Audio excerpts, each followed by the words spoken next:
Boa mai okone ni ko si na fo wa yu ko ni chechere ne mai wo dia na ni ko so ni ja obretu ni ku ko do fo eja wo mo ko ni maba aguna na na wi kwa ba akasa no makasa french wo bi na no awo boajo asana na wo fe dia wani bona so awo ra cheche okone ne ba na sene ni ba eja no bi na ta bi na ja wo mo na mi dia asem asachiri na na pena wasem eja wo mu asombiaba odoma komo ba de ehye yense yene sa woso enije ni arewo afa ewu nua be wi ase asoni mu e ba se wo yira kwa so akire ne kwampa no bi asem yo bi asmo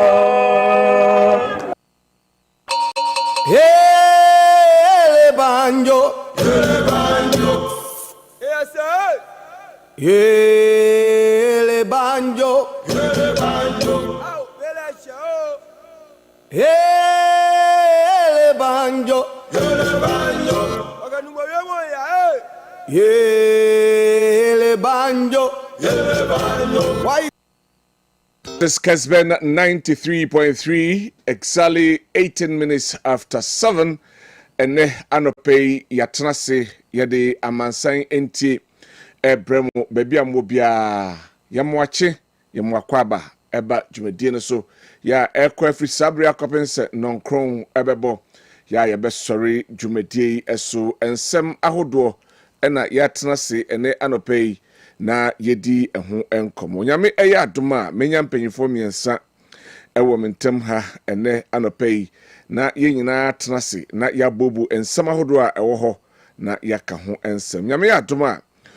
ora your friend say Eric Abuaje ono eye social commentator oye pensioner ono ebepiem ewo hadodo na friend akrokro hene obepiem ewo dwumadie so na yenene di dwuma sanso ena Dr. Solomon Kwatin Foku eye lecturer KSTU, the best technical university in Ghana for over 10 years and still counting, ono so ebepiem ewo hanum sei ena miami nua Gabriel Siedu NDC Communications Officer ewo Ashanti Regional titru be kwai pa ena odini juma or drip coordinator enso ewo ho ono nso APM ewo fiduem ha na yedi enkomo ene anopei afa a range of issues ewo se ka ho ensem na yedi eho enkomo enso ewo ha nyame adoma ene anopei yensemfo na yemiensa ena yenya daje na yedi unkom details no ebebro na the tie say enei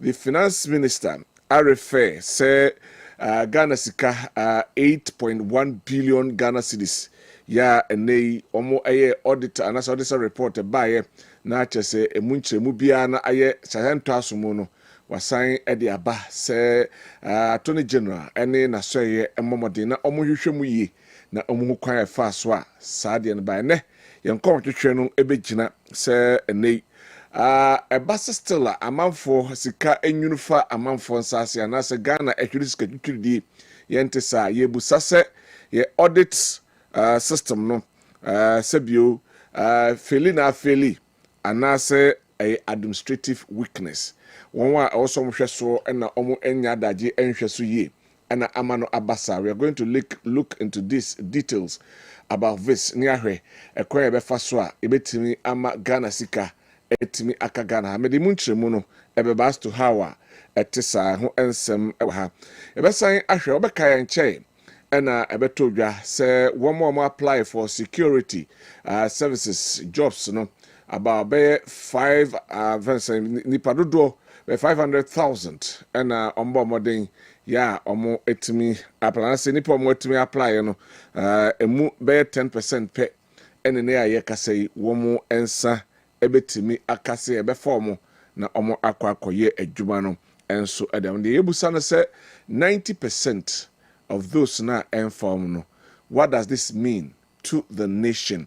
Yebe ho ensemeden ena omo ebeye kwan ben na ebefa so de na de omo eye eno ho ensem ewo ha ena no pe benya daje na yadomu esuko na yedi enkomo no eyi pa na de toso miensa yahwe ena mampani etukwan enani achrem ewo South Korea na eba so tukwan no ono ani nua Mr. Ibrahim Mahama ono ne private jet ya wakofa ba ena wodi etu kwan sam ne beto dwa no amafo bebre ena etwe ne sre ene abasa na ene ebehwe se omampani kwan a watu ndi odi ne nua private jet etu. Is it appropriate and I say debatable? Can we actually substantiate, defend, and bring out logic around it? And I don't pay name I'm saying any benya dajia. Yebedomo esuko na yakaho ensem enso ewo jumedi eso. Na miyensha enfa enfriha na yenhwe 8.1 billion enei eho abasem ya enei yeah, can say the finance minister Abamoding Ede Atudra say ene yanko na yanko hwehwemu na yanka ho nsem na no eho ensem ewo ha ene anopei yade eho ensem enso ebro bebi ote nka bia no yesan emma wache yama akwaba bio eba jumedie eso na ma yankoi na afi na yenka ho ensem yem ene anopei enso ewo kasa fidie eso na de tie ene se Auditor General's reports ebeto abonting na echrim se sikatwitwiridi be about 68 billion Ghana cedis ena ene eho abansema na womo ehwem mbo modin ehwehwehwemu ehwemu wie no na chese be 8.1 billion bidie aha honsen kan no akoye bibia wo honom na de tie ni ebi wo honom a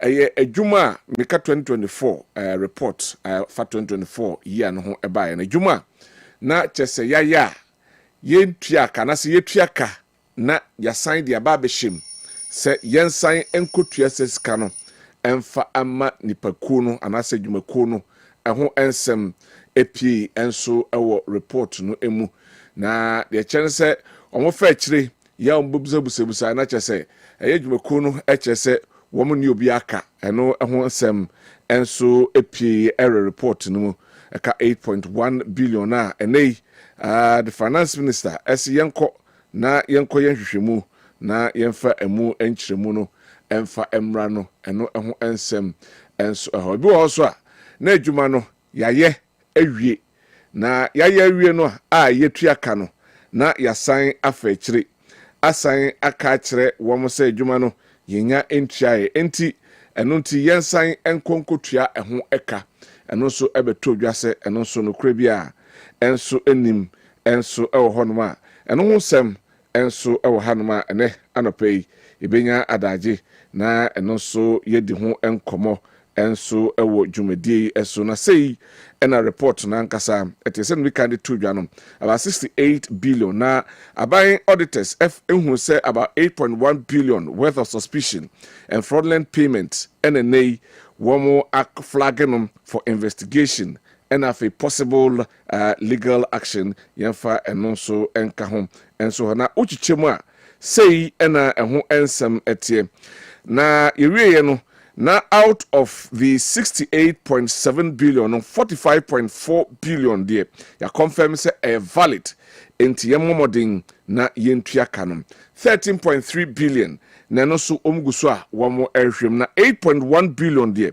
ya reject ya say irregularities and ya de akọ se yemomodin na yenkorehwe sa ensem no ye na afei so wo bebu abo no yemfom nyina saniba na omo embebu eho akonta na sei ena discovery no enya auditor no ehunu se 8.1 billion no sei enetie duplicates and recycle invoice eka ho afei unsupported documentation eka se duplicate and recycle invoice that say invoice a yasan edefoforo asan ade krona na yasan de aba ena bi ho so a yase twen ho ena yede aba abehemum afei unsupported document bi won so a yetrace canon so nkrata wo ho enhyeda eniho ehon sem ha falsified receipt a enye nokre ya ide aba abehim eno enso ho na afei payment request for works not done bi wo so adwuma bi wo ho no ma yenyeye enso yetua eho enka.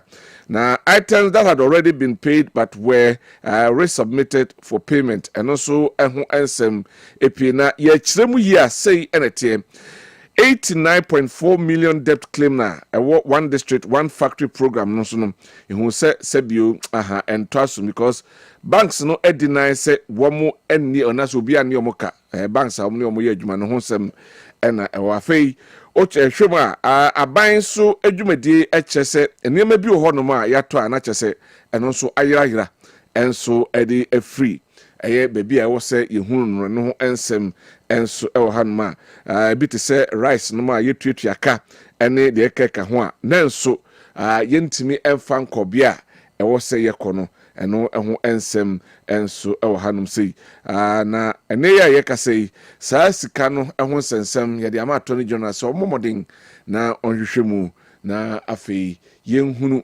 se hwen ena sabiu onam kotikwan so enam kwan bone so pese ochinchim o my Ghana ensa na wogie sika ede egu ne botom ho ensem ewo ha.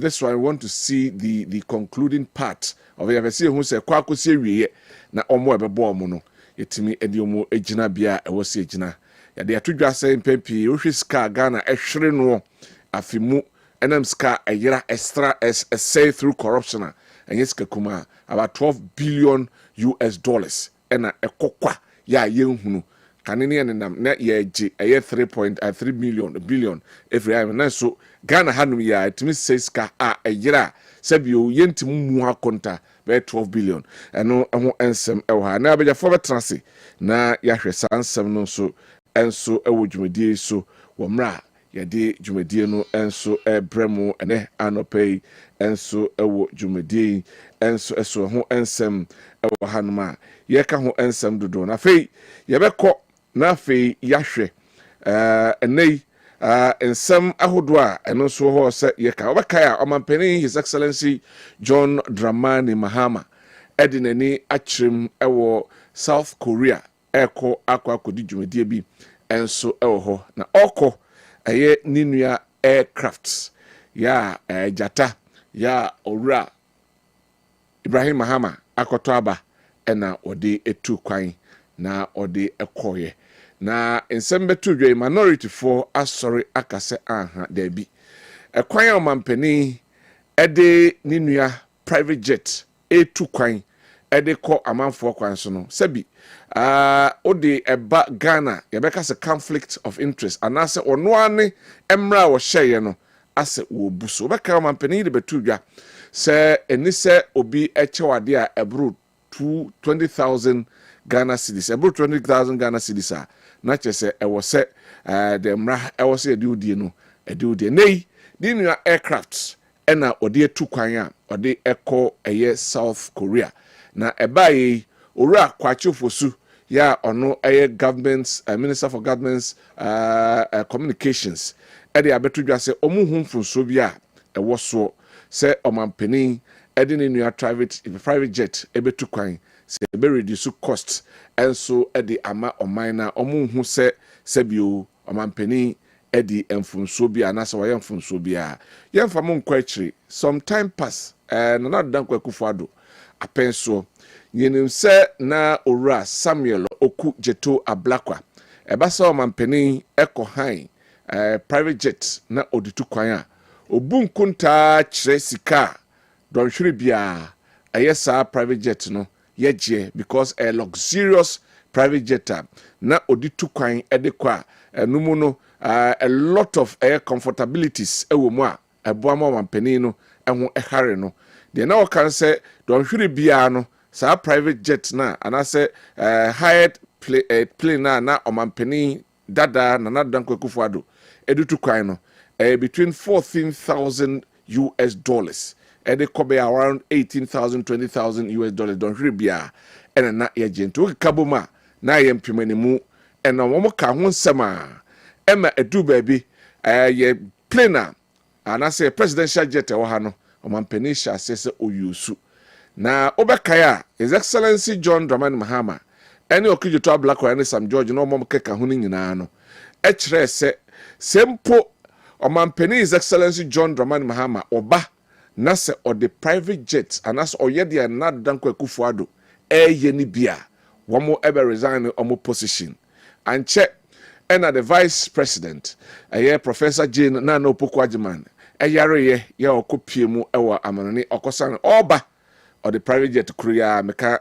Ora Ibrahim Mahama the private jet there ne odiama Ghana no ena wode ebaye Ghana for sorry etwe ne sre ene abasa mu ho na no Mampeni His Excellency John Dramani Mahama afa commercial flight e de atukwan e de akọ countries minu so e Ghana for edge ne yoyo e bonabaso e chese wei ena yeka because enei oman no ekwa hihie mu a ye chese se pese peja oman no sikasem na egina yi a enye mra e wo sese bio ye chese ye ho atoyen ti Ghana for e bonabaso pa so Mampeni abomoden no tu anamon na wakofa commercial flight emu bi ebusae the security wise of the president but he was praised America so abon homoding. Now the bone of contention here is that enyese ebi a plane no oboka anase omoka. The issue is that eyeninua ena ne plane ya. Now won't Ghanaians raise questions about say obowaka se omoka o akoye ninua no amanfo en raise questions se bio se adepa bi beto ho no ma wompia ema ne nua no. That's the question, the argument people are making.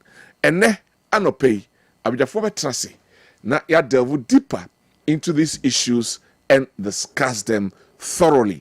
And so ha ene anopei sansem kriya beto dwei yehu se ora Franklin Kujonum ababonten ya omonso abeka bi achese aha Omampeni omo enhuniye aida so babonten na odi detailed car Ghana bebo ede ato Ghana fo anim se offer ne nuane plane no ewom se aviation fuel ena friends saying landing cost na se for no ena ombetua de but you should make Ghanaians aware say as to this quantum of amount ena ene Ghana for ebebo ewo jet enya saade a womra na ombepa Ghana for acho minim se one no eya adwene ana se saying ena wonsu ohunu betimi edo message edi aba 0551599933 0551599933 yensabeka na yakenkan enso ewo kasafidie so na enso yedi amamo enso ewo ha na fe yahwe enei security services recruitment na nipa pim ena womo eto forms no mu nyina epre se womo ensa ebeka dwuma no makọ ewieye no na chese emu 10% ena aban se obetimi afa womo. What does this mean to the nation Ghana in terms of adwumasem, unemployment eho ensensem, in terms of enema ahodo a ene Ghana for kase yebu amafo efaso minority ntitru ede ababonten se womo a omoto forms a womo ensa anka adwumani nyina no aban entua ka womo aboy to an excess of about 1.3 million Ghana cedis and I say NNA sketchy di 113 billion Ghana cedis mum and menkan say in fact security services ye kaboma sika Ghana for etua omo HSL se refund etimi eba no eno ehu ensem enso eno no. Dr. Solomon Kwatin Foku ewa ha ono senior lecturer Kumasi Technical University, the best technical university for so many years. Yes, and still counting. Oh, Doc, good morning. Good morning. Na Bokodiye. I don't know Bible. Now can't send me your man too. What can I say? Unkari. Me. You. Matman Nariko. It's a condition the other day. I know the old. Oh, Samu. But ebe you be biama. Na somewhere there. I don't know. Yamiasi. Yabana yabedi common. Right. My answer 1 or 2 videos been afi yamra na yen twaso ewa hanom sei. My yanko na afi yanko enkohwe the minority and some kafa ɛnɛ ɔmampani ɛde ne nua private jet ɛde tu kwan no ɛho ɛnsɛnsɛm wale MP ɔno ɛna de nsɛm yi ɛto dwankuti nsɛm a ɔpani kae na afei yɛmmra. Opposition spoke so much and spoke so vehemently. The president, who under the previous government in opposition, spoke so much and spoke so vehemently against the former president using commercial flights and then embarking on trips. The argument that was advanced then was the fact that our presidential jet was not serviceable. But they argue strenuously and with the current foreign minister stating that the presidential jet was serviceable. Down the line, the president is found to be doing the very thing that they spoke against it. First, it's marks of conflict of interest. How will the president deny his brother an opportunity if the brother seeks to have the opportunity in the bauxite, in our mineral interest or any interest in our downstream mineral? The president cannot deny the brother because the brother is extending favor one way. In the first place, the potential conflict of using a private person presidential jet for official trips is apparent and is just clear. It's so clear for everyone to see. And now you are not using just any private person, you are using the presidential jet of your brother. So the palpable conflict of interest is there. There's also some ethical issues. If a president must live beyond reproach, that beyond reasonable, that people would not want to see any semblance of unethical consideration in your behavior. So the fact that the president is using the brother, it brings himself within against his own code of conduct of public officials, because you spell out some code of conduct for your officials. They shouldn't put yourself in a conflict situation. So that is it. Minority no and sama omo ade abetu edwa enso eno. So there's a conflict of interests enso ewo honoma. Sa yapade beto honom na ne nuane obi na eprea. O say minue wayem papa pen. Ti mame emfa emano eno eho ensem ewa yemba bako entwaso na afei yentwaso ewa hanum sei na eneya ye kasei His Excellency John Dramani Mahama atimi akọ na okase mraso se wo se yenyinam enkania no yehemu ekina na obomode mra or commission the Sahara LPG vessel eno mampeni den semi etudwa yenti nsemo mampeni ekai. Energy access and the transition to cleaner energy sources remain among the defining challenges of our time. LPG plays a vital role in this transition. For millions of households across Africa, LPG offers a cleaner alternative to traditional fuels such as charcoal, firewood, and kerosene. Its wider adoption contributes not only to improve public health, but also to environmental sustainability by reducing deforestation and indoor air pollution. Through strategic investments and forward-looking partnerships, such as the one we're celebrating today, we're taking practical steps to enhance energy security for Ghana, West Africa, and Africa as a whole. These efforts contribute to building a just and inclusive energy transition that benefits future and present generations. Ghana, like many of our neighboring countries, recognizes the transformative potential of LPG in supporting socio-economic development, from powering our industries to improving household energy access in both rural and urban communities. LPG has become an important component of our broader energy strategy. While Ghana produces locally about 50% of our LPG requirements, we still rely on imports for the other 50% of local consumption. Countries across our sub-region continue... His Excellency John Dramani Mahama and Sama Odia Tuja and so, and my friend Tuja say, Asante Fest Neguswa Ekoso, Nyami Aduma, the Abe Tuja, and say, Regional Minister Ashe say, Busumi Umi de Tosu, Ediunu, Emiensa, Edi Kopim no, Diunu, and nine so. Mamin kan yi de ten se omo ahye se ebeye week a yede si ho ya yede ehwe ye kente no sɛ obiara sɛ wɔbɛfa wo ho a na wama kente kakra ɛnso aba mu wei ɛyɛ the regional minister for Ashanti ora Dr. Frank Amoakohene nsɛm a ɔde ato dwa ɔde krataa tentententen ɛde aba abɔnten ɛno ɛho nsɛm ɛnso ha Public Utility Regulatory Commission ɛnso aba abɔnten sɛ ɛnɛ yɛbɛtete nkanea ɛne nsuo ɛboɔ so wei ɛyɛ nsɛm a de abato dwa sɛ de ama na basa sɛ nei inflation aba fam dollar ne cedi deɛ no bibia ɛnso akɔfam afei so ohwɛ nneɛma ɛkɔ so a ɛtumi aboa ɛma ɛhɔ sɛ wɔn ɛbɔ mmɔden na wɔn ɛtete ɛyɛ electricity ɛne nsuo ɛnso ɛboɔ ho na de abato dwa no sɛ ɛfiri bosome a yɛbɛsi mu no ɛkoro no na kyesɛ yɛbɛtumi ate nsuo so about 4.17%.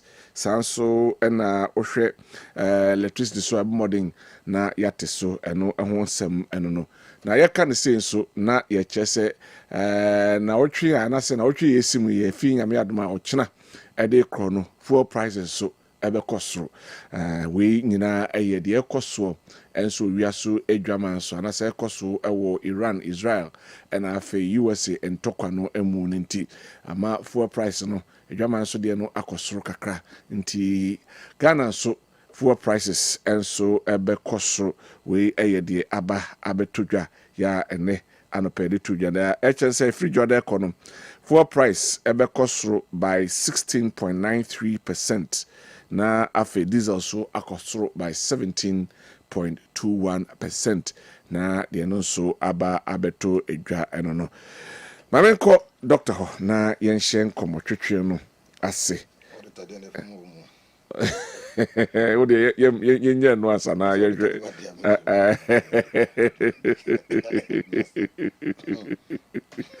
yɛnhyɛ ase from Jata jet na omampani the to Ijano. According to government communications, it reduces costs, it saves Ghana a lot of money.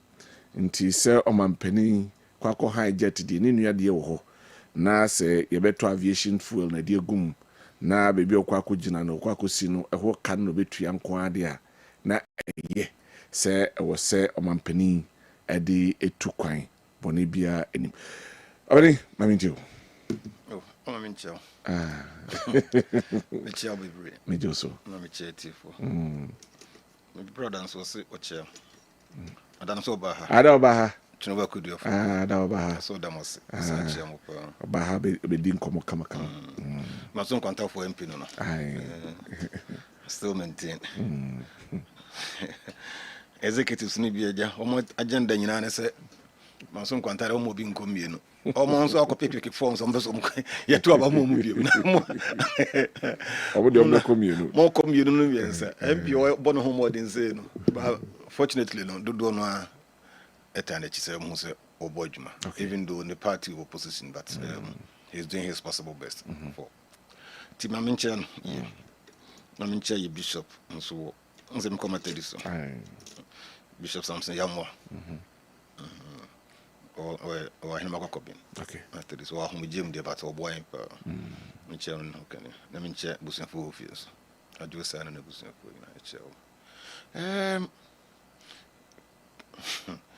good. A Jumano presidential and as a presidency, one, and rather home.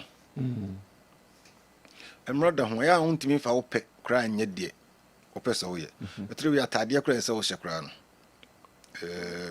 Emrano ma ho kwan e ma wonfa eno MP nti na hu so mampani bia bisi so no the singlet et sacre so nam nanim no na sepo mu no se to bi anka you feel say so o yamranti bi so mu die bi na nka ja di chen bia tu kom ya wo ye ni bi na bi anka oba so o de be ye we nenso emrano ma ho kwan we chief executive nkra na sefo wo adwuma bebremu a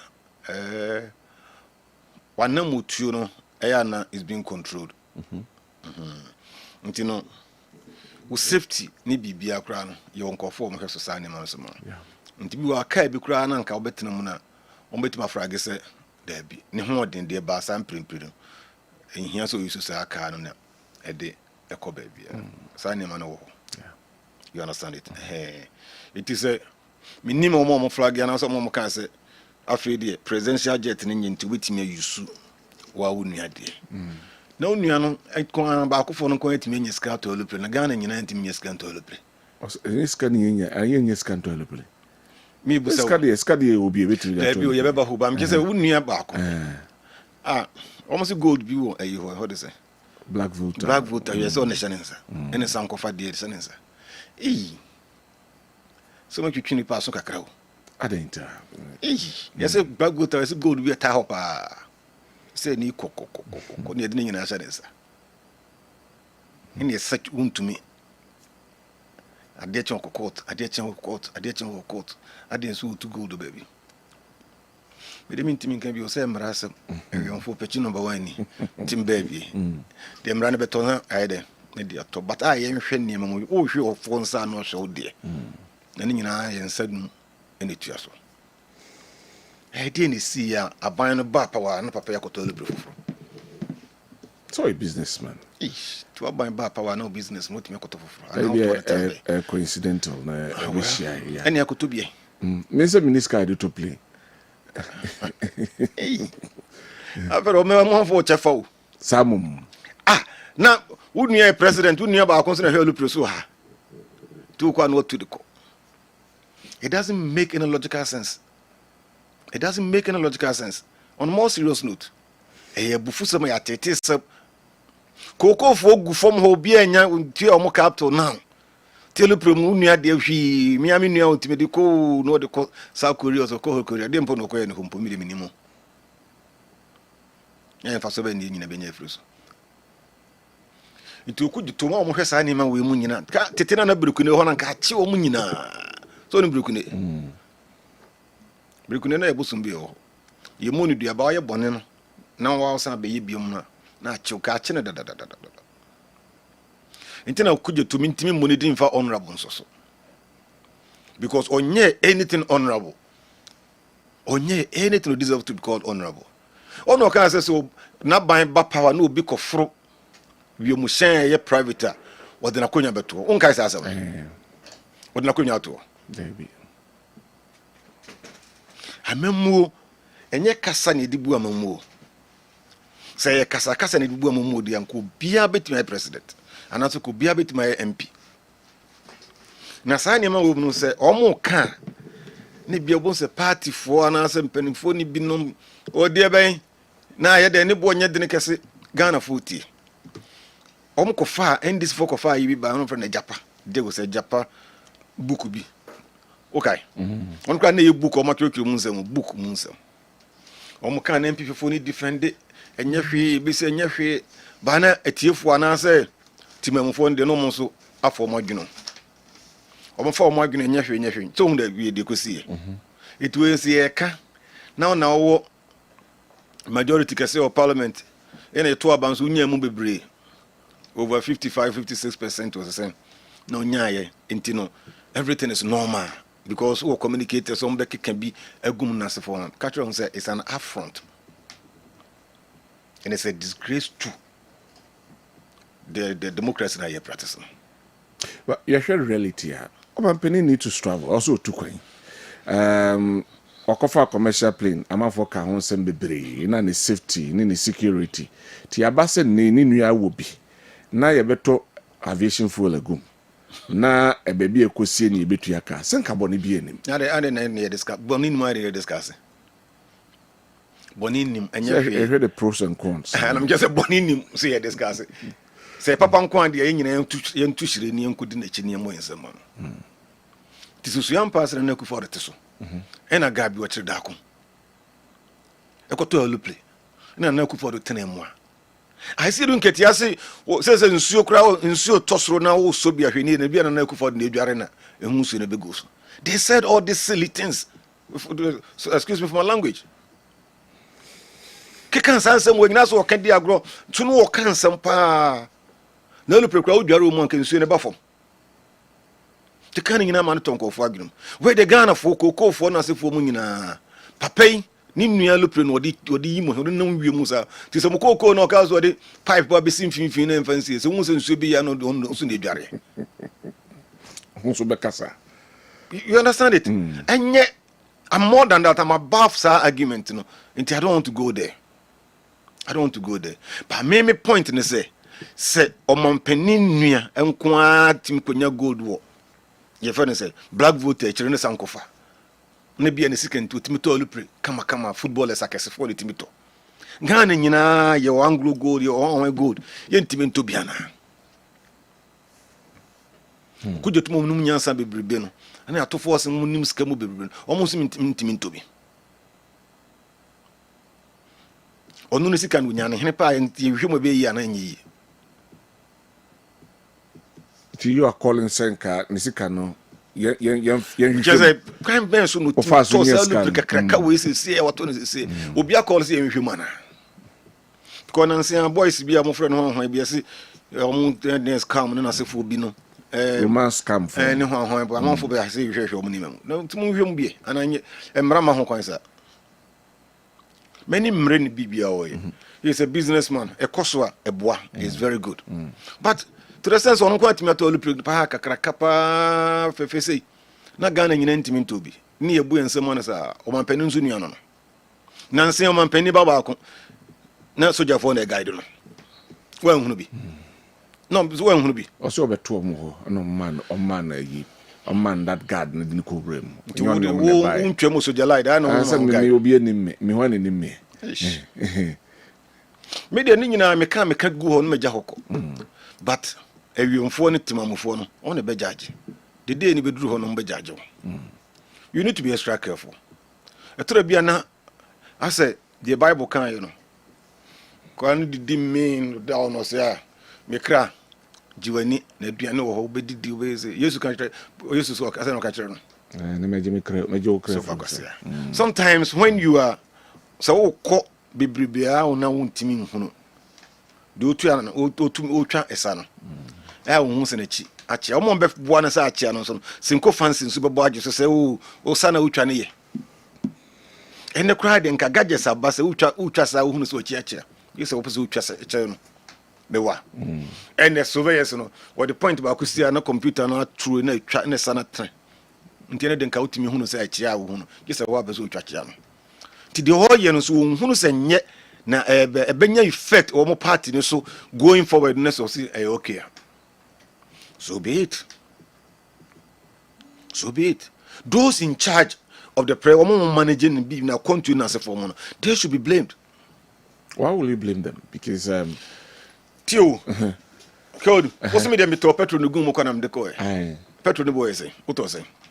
Landing fee saying, Educo Honor saying, Ghana Hano. President Amansan Ntie for no achede sene saoji was it 20 not more than 20,000 Ghana cedis no we yellow play pa petrol du gum 20,000 lupi kakrakai abe bia yesi bibi wom bebre bebi edware wom bebi ehwe anim wom bebi otimi di agro wom dikuntu kata ho ewom ai na abeda so nefe many mre I'm even like maybe bomb someone so otimi Ghana ni otimi akwa ni modruse bebo msema no so far kwampaso oni nyamenko on fa kwampaso oni nyamenko but me chere say morally is wrong, ethically is wrong. To so who say bibia ho na e okay fine and this for no sabi omo bakura na bia sakere wanya bi wa be defend the loop no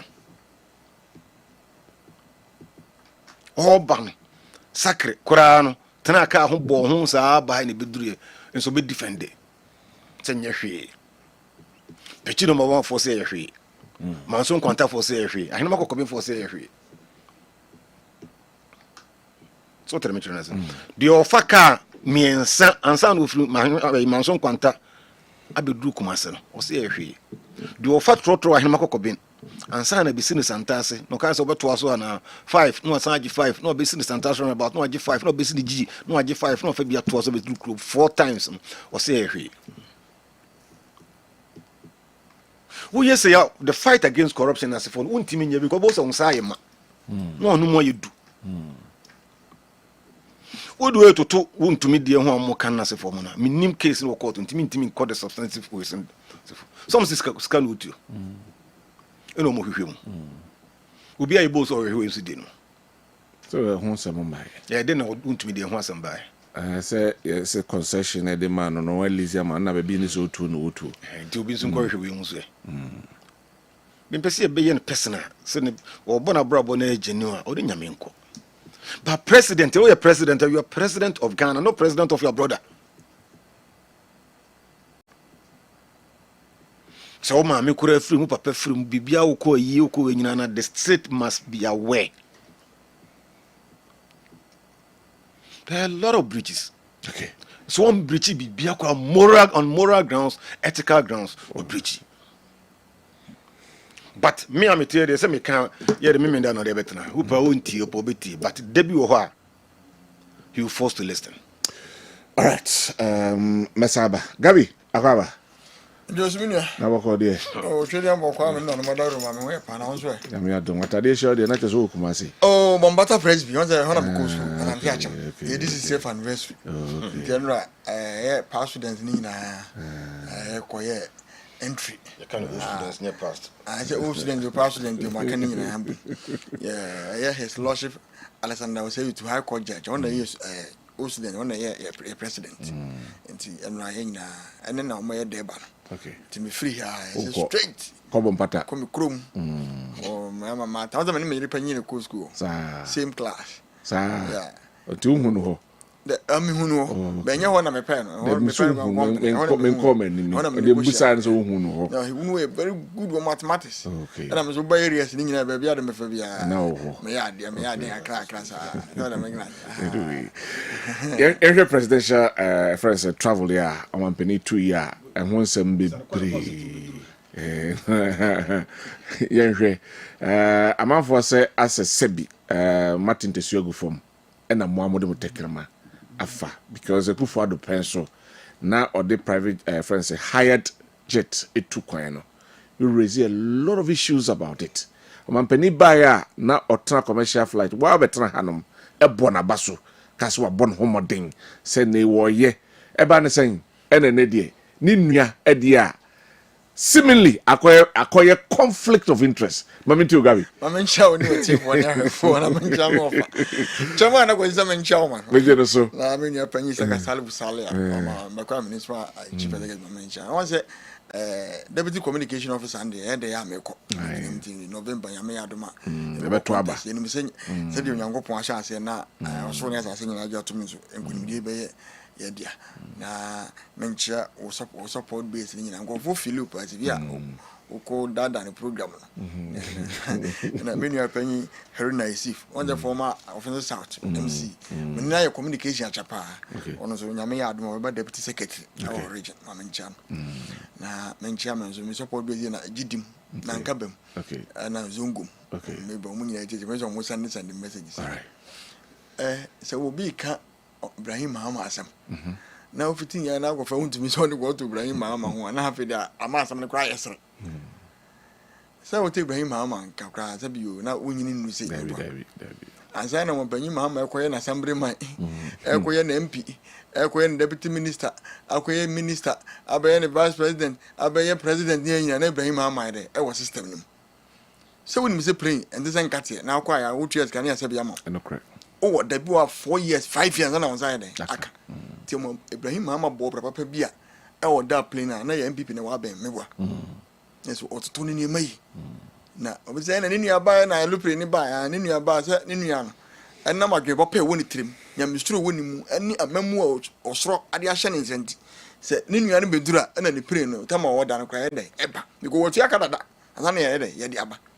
Na me nua oga say na dangwa gufo da go full plane e me ga so odware you me na me ga so odware you e me na mo kai Dominic Nitiwood ni ase ade enti na mo go fa ayi plane na da bia me ga say akura so wo she ba bia nya na bon heat kase a otimi pie free dem mo say okra wa na mountain no wo be butu nuvu hu a wonu eno ono wo ka say plane no mo panyi fa from mo gufo ni enti say so mo panyi to na ai o shawa me boa me na mo ka che me go share anything mu zo me kasa ye de ni echeche de din na dangwagu for do pe private spring high that time no high sika ye de high no etimi ye okotro kwan ni nyina akosi sika ye de high etimi ye maso kwan ni nyina abetena ha wusu no sika ye de high that time wo di free ma page number 1 egoko pima zo ndo kwan no mo ayo mo jaza ma na say no na etimi ye e na Ghana for e ka ho asem na Dominic Iti because someone paying galley.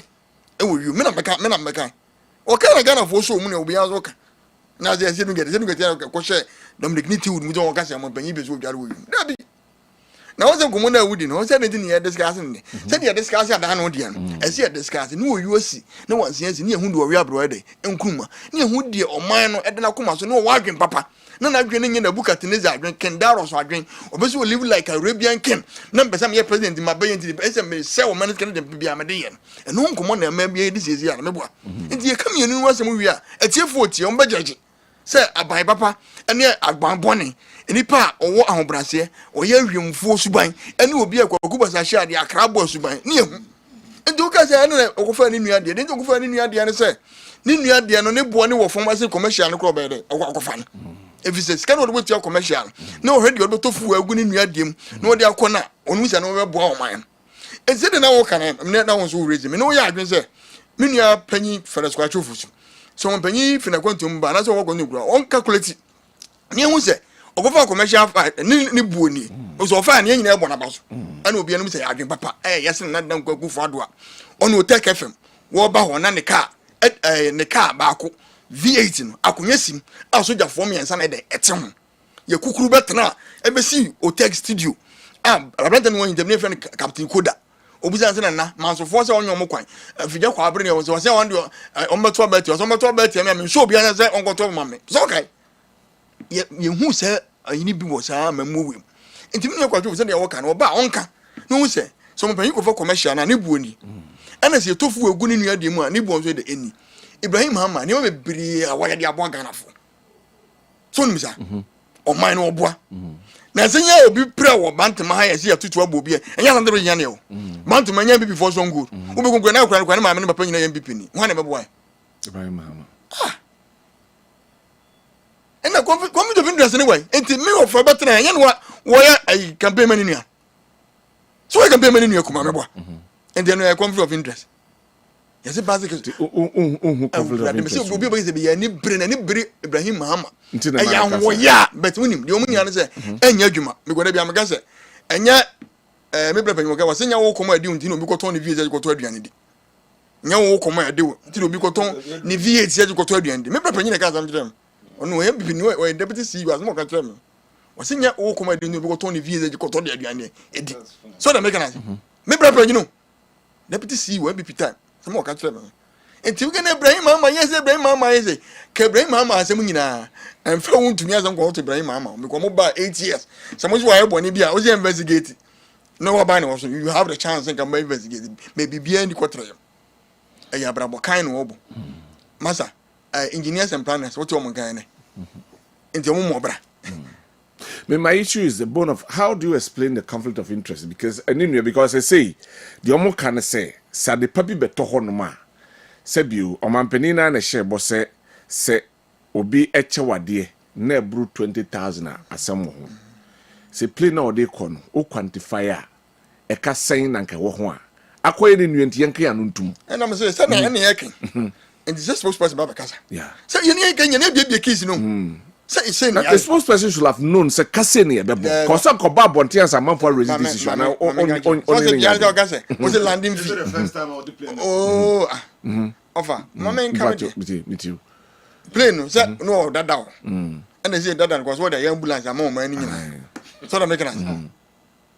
But oh yeah, we get me who to me be. On said the you will be any 3 more mera will be any 3 more than and then what them monaba. And when we saw that MPP time, that's what one brana yen time na ene aba.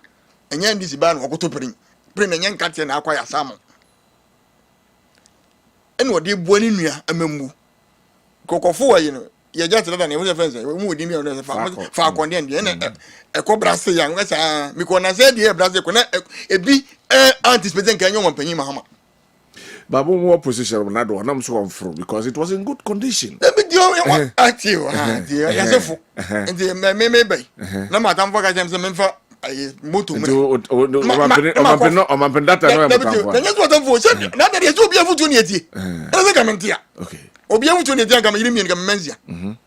asofo quotation mu yi asofo mo yire bo mo dem o muzu quotation mu yi say akraje fo me no mako school ebu na yire tian kwa na wada a wo kam say wo ye me ma fa ma me ndimi kura say ye obi efuto ni eti ana ye obi efuto ni eti enti so mo banyu fa pre na asen no nkogu me bwa na o fa so am fa ono fa private jet ye so mo chechire mu no ono ani defense minister na beje so obedware on na be kan me bwa ko be gan say obi a ye pre ni nye enti we ni so am fa sanka egare asam ni de emem intam kese mini panyi kwa chofu so ebeba se wo kase landing fee ni se ebu okura ukoduru wa na be hu de obetua ana se order expenses be dey ebeko nti na mekase yin na ye discuss be se ogotwi Ibrahim mama na ye confident dress ni be bia no wa establish nti na minu mi enu nyina hu be bia o gan se confident dress je se wo fa ni pray ko de ni oba o man ne dia e wo musa anu wadi gold hu anwa ni ma no anu wadi de wa nya hina ni na asme so brafo gabi wa chede akon wa mi ase reduce untumi a obo bondin wa mi bie radio bebira na echiche ngofo frequency nyina bom ay kromi a obi bie ndie kwa na akoto ndie obi ye ne den so na make sense na di omunye se Ibrahim Muhammad de wota ne kwa me frani tam yawu ninga venta yawu ni se me ni jada so na make sense but anyama wo ye ne wo ache ye hudi mu odan se wo ye obi a wo ye ahumobro woni mado ye yo ne tirimo mmere ne nyankopon afaso e de ehia no ma ne niam de ekoso ne tizo ye ne nuan so ahobrasem nyankopon hia na omampanyin wodi akwasa ba de abedi biem enti obo ne nua o ma ne nua ngofo fa akon a atete ne ngugu so do meginance wodi ne de ne amono be na de atrem dada ne say abaya me no mienu nyina de so do meginance ye say ambulance say obi issues bi dia betime de akwakofa we ayi adwen papa enti menua conflict of interest woni ni bia bia no wa establish enti say de kai kan yanso ye keka bi say de agu wo ma menua forest kwa tofosu woni nim be osa fuel dodo o mo ye de o mo toy o mo ko be bia plane go si ye eka o mo ye de o mo boy at appropriate time no so ba be chiche mo Ghana fo nyina ye de ati ase mo bia hu say enya ada no na mo say I should show boy me bwa we nye show boy asam adudu de du when you do the do asem so na make sense yes samponko enwu kam je de ko temala akomache because ya wiem fo me mu ne de yebu no the defense minister make say won panyi be so odware wiem na ya kan ho asem de ya kan say ye pom panyi Muhammad safety enti ohwe ye de na aproject ya no ohwe ni nua de ya mo no a obetimi di aboa na obetimi di aboa say enche bia na ofa ni nua be ko campaign de ni nua ko campaign wo de ne car eboa ni nua na conflict of interest ana na be etoda ani bo ayede ikotrim enti was on mine of no they in position okuta or dey car ko boa be conflict and onya lecturer for public university I saw no one car no car Ibrahim mama say I want hold on we are talking about a nation's president yeah car on mine no man penny a nation president on frebusium men ka so free on frebusium but e wo bra me ba cho me ya conflict of interest me ba cho and I'm say establish say the ban no ko to conflict of interest and I'm say the premier me go di o ma ban ma me yanchin to no kan say no me ntimi ka say yanchin no pe ba yin wo pe MP no ni nu Ibrahim ama na wo boa na nya conflict of interest and no ye tama no wo pe no nye MP and na bi no nya conflict of no nye na who conflict of interest wo MP na wo ye MP na o pe relations no Ibrahim ama e boa no conflict of interest and conflict of interest na obey president first no Ibrahim Muhammad azimia oboa no na conflict of interest in what way numerous ways it depend on the mwakro na or the beboa and the other Ibrahim Muhammad pray watere mu conflict of interest and I'm say establish near go gina court na me say me no nyina yenim me am ka court no be decided his lordship Alexander was 2 years oh yeah you also then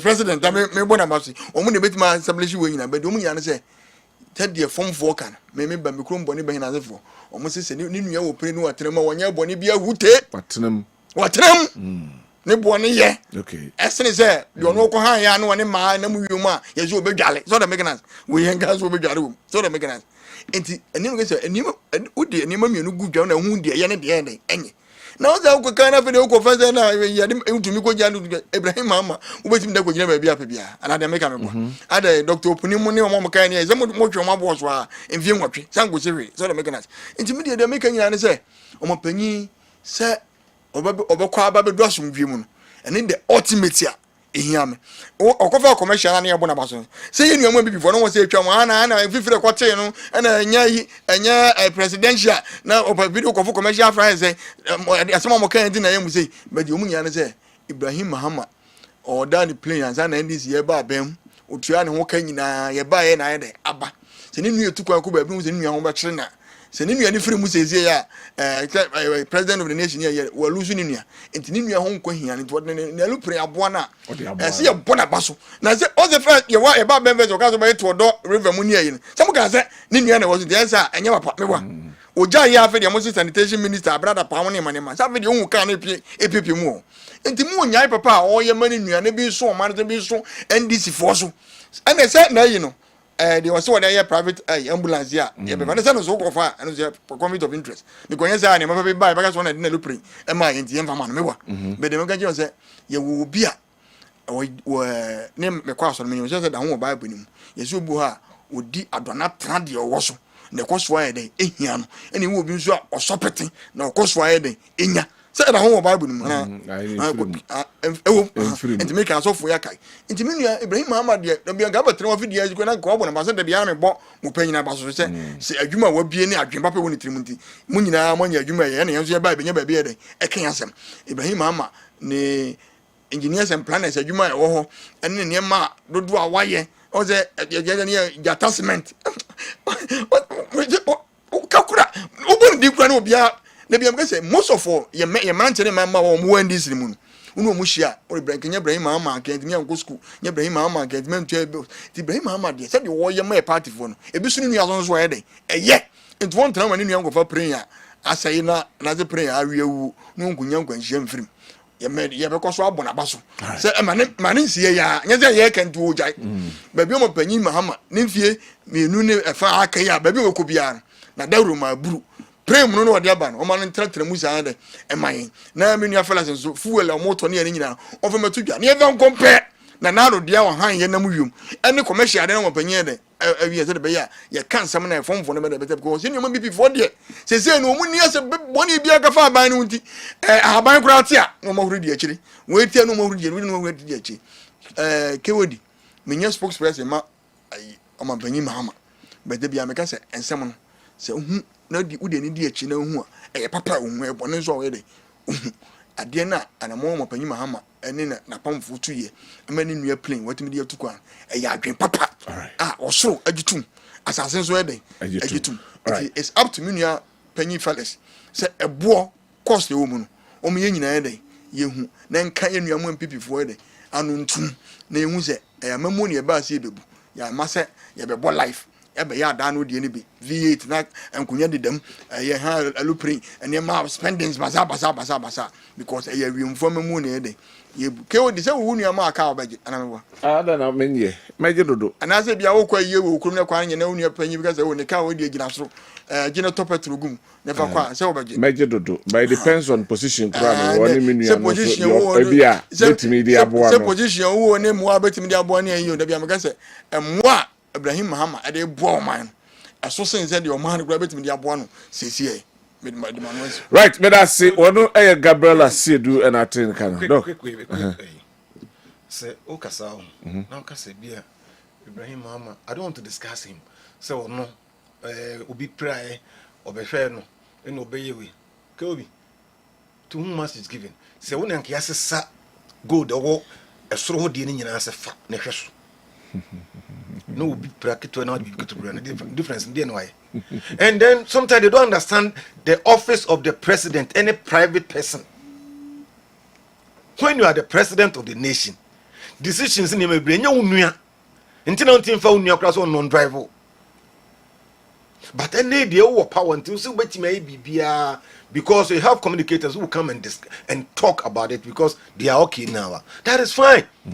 Woman penny dada friend Nanado yes what the akonya si akonya ne level no we height ne bibia no the day of person transfer obema na comfortable amana timi akasa edwom na sefo no na obi amfo ban se kokoo kro ma hwe kokoo so kwa papa ya football amso ma hwe kokoo so o kokoo fuom nipa num ne so na konyo na kosi kokoo fuom no kotana so e kasa ai ne kokoo fo kro ntimi nti omuka You understand it? It is a papa no wakoto lu play.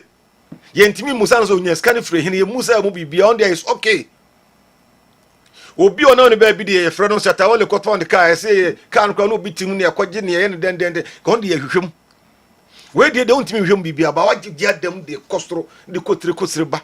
Anko for gu kwa ho obi anya ba bi mfaka anko de a. Now say it's okay because of no MPP time na afi no be yi ba hai no koto we ba ni it's not here no there. Right. The bottom line is say there is a, even if there's no conflict of interest, I will tell you 100% say morality is wrong, ethically it's wrong. But right. you have the power, you have the majority. You can say it's right, but Ghanaians are listening. Right, but that's lifestyle mo buy mo banana mo munsada munsayemna na musisi. Now you have seen what you people are doing. Thank you very much. But that's it. My young messages no kakrana ban na yentwa so. Teacher Constitution says it's time for Ghanaians to wake up. JDM and NDC are lost. We need to rescue Ghana. The people deserve better leadership and transparency. It is time for accountability and action, not empty promises. Ghanaians will make their voices heard in 2028. Okay, yeah, that's it. Teacher Constitution at the end. Lawrence Boacheke Buche was senior Soren Kwanta, Open Unity Oil Filling Station. So President Mohammed's use of his brother's private jet for official assignment is a palpable breach of the Code of Conduct for Public Officers. One of the codes of conduct for public officers officials is not accepting gifts. So for the president to accept a gift from his brother raises serious concerns. Beyond that, what is wrong with the Ghana jet that the NDC said was in pristine condition when Nanado was not using it? Is Mahama more human being than Akufo-Addo? If it was good for Nanado, why is it not good for Mahama? All right. Yeah, that's it for your message as well. Masawudo Kumasi Bantama essay John Mahama in 2024 campaign promised Ghanaians we were all scammed. Ghanaians can now differentiate between the previous NPP government and this high sense government. No hope for the future generations. Hashtag Baumia Tuaso 2028. Yeah, that's it for your message as well. Michael UK Ashford, I say, good morning, Sir Kodi. It's very disheartening to hear all these fraudulent statements in the public sector. Now, technocrats and politicians have together come to loot the country.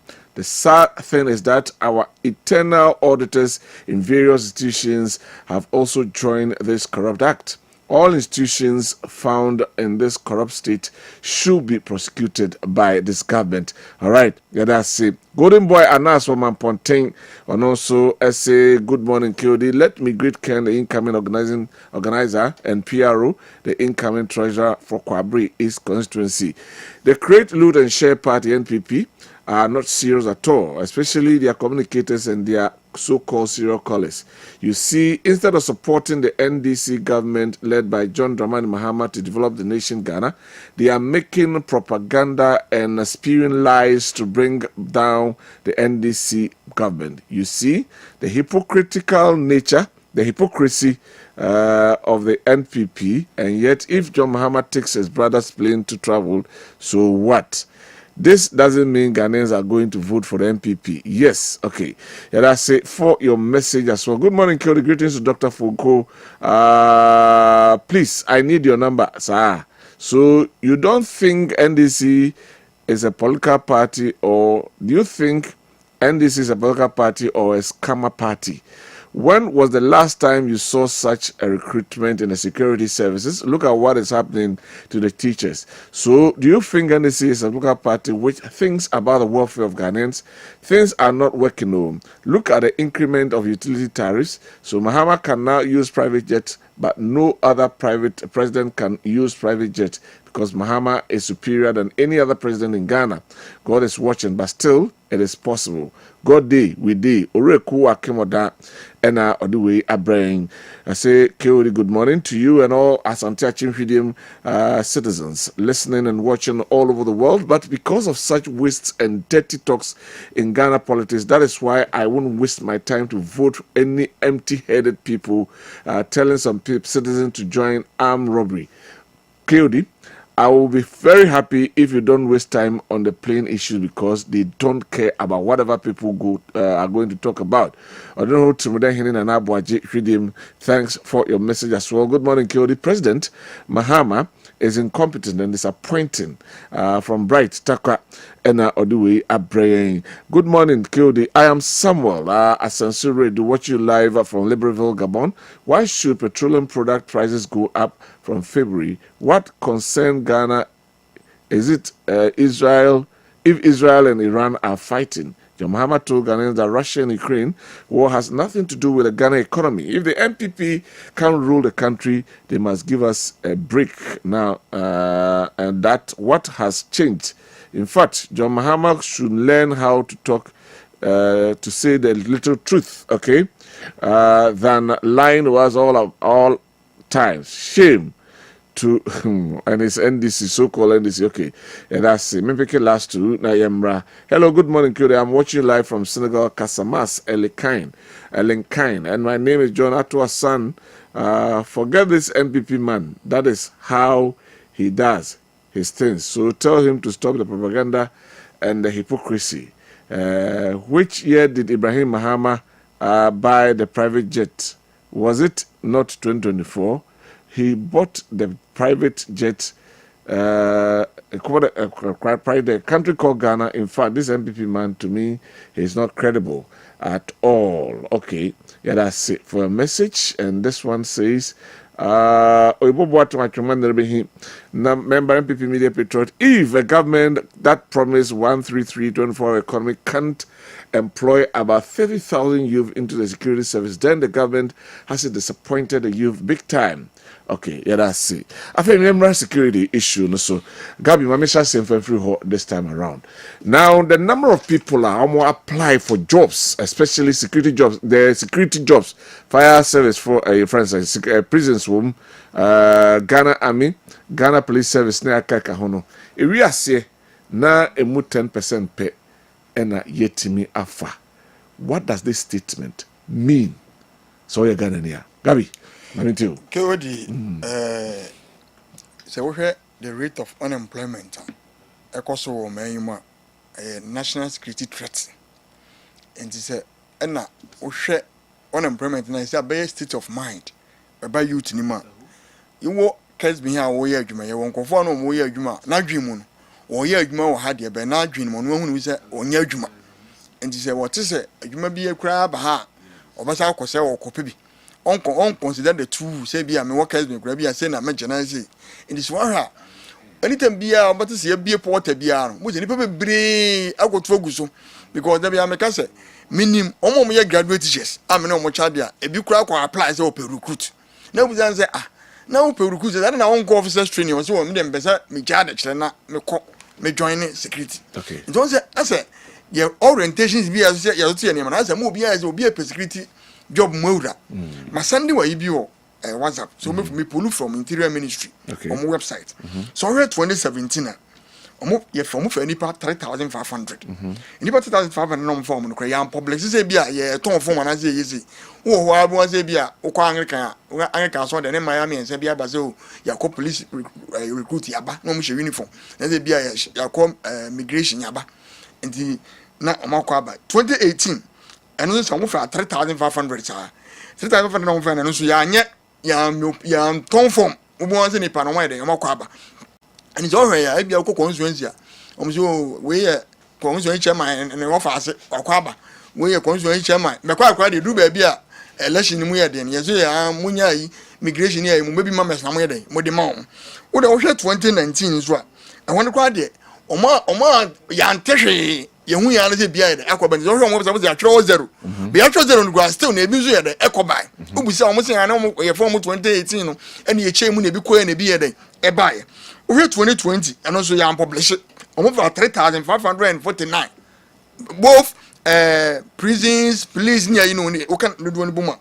And also 2021 and also over 2,057. Nina has one publications be 2022 over 3,208 and also want to say yeah advert to baby 2023 and also we are entering was and also bank kanga krasa and 2024 the omu be a muse am confirm to forms obekaya sante oni pomo pe no mo ye 90,000 no mo so mo friend ipa 12,000 make I just say last 2 weeks here be free out there ever because ono mo ya agreement say NDC buy and na omo nkofo omo back club omo nko training omo kwaya dey aba so obekaya enti NDC buy no e bia yin dodo na kwa apply bi na se wotie press conference and minority for ya on say esre say omo moto ya yam form na mvo bi yesi kama me wie bombata me to tech forms me to UDS form me to kentampo me to UCC me to winiba admission ni kura abayan de me nim papa mo ne ya say ne sade akọ winiba so the mechanism na nti ba bia me to form na me apply all right e bi kwa mo admission na wan kwa no ba jusika da bi be do mun say de ntia mabunu dudu na tufokodi achi nyina say no do na ani adwuma he dey eye ena mo adwuma he no nso onye satisfied with adwuma na we nti o be so okọ baby wofro ena wo kokura nso hu be style be so okọ because obi anka wo ye ukuta masa say nka officer should nanka why dey wa apply be onu nso say ope ukuta ma ya kan nyina abum nti last bia na ye ka kira nka ye be ni say ya ena nka wo wie sasa nanka wa be so okọ immigration kan school wona nka okọ wo wie na obe ka police nanka okọ but as ye system nti sa ti nyina ye pia hu nyina so we category na mo dey pe na ye pe omo e bi artisans me kwa ena bi nso ye SS ena bi nso ye cobras e bi ye omo motonum ni nyina awu mu ye kan nyina na wo hwa ye wura mu ntaka wo so we mafani pa do say was 5,000 me kwa in the first ena ye party for nso obia so mo ga se mo ba me from police mo ga se mo ba me from soldiers ade achenchina ene ye mfam na bia me ka se oba tan ya wonim ba tan yo no me ma me ya me na bia me kan ebo na boso se woni obi dia difre na nipa na ma metiri mu ode a se wo hu si bi yo no nti se wo wadua no o twa kakra sie di mo se de be ya woni nipa na be di wi na akokora nso ba benya bia ede edi mesre party benefo se they shouldn't be crying say there any grassroots funds where the air come because party benefo there mu na mo ne minister na di kita ho edi se protocols em bi ho a enya bonten kwa enya bonten komo so na make na but the ono de na wo ye ne de we parents through the procedure na protocol na party yes am de command mo ne go kan ho asem wo dem na mo for party for na because protocol de won't be nyim free man nye because in your campaign na ye ne ka say be mango for